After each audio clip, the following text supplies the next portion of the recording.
అందరికీ నమస్కారం అండి. ఈరోజు నేను మా కోడలికి బంగారపు గాజులు మోడల్లో వెళ్దామని అక్కడికి వెళ్ళాను. అయితే అక్కడ బంగారు ముక్కు పుడక కనపడింది. బాగుంది మోడలు, ఇట్లా ముంగెర టైపు తీసుకోవచ్చా అంటే అది అమ్మవారు పెట్టుకునేది అని చెప్పారు. అప్పుడు నేను కనకదుర్గమ్మకి ఇస్తానని మొక్కున్నాను. దాని మీదనే కవిత్వం.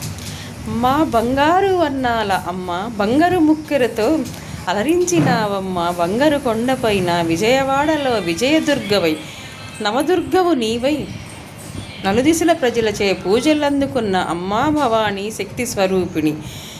నీ మహిమలు చాలమ్మ, నీ దీవెనలు ఉంటే ఈ జగజ్జనని జనవాహిని చల్లగా ఉండెనమ్మ. అమ్మా భవానీ నా మొక్కులు తీర్చే తల్లి, మమ్ము దీవించు తల్లి భవానీ. ఎన్ని జన్మల పుణ్యమో నీకు బంగారు ముక్కెర అందించటం, అది ఏనాటి భాగ్యమో మాకు. మా ఇంట ఇలవేల్పు నీవై మాచే బంగారు ముక్కెర అందుకోబోతున్న బంగారు తల్లి బంగారు అమ్మ, నీకు వేయి వేయి దండాలోయమ్మ విజయదుర్గమ్మ విజయదుర్గమ్మ.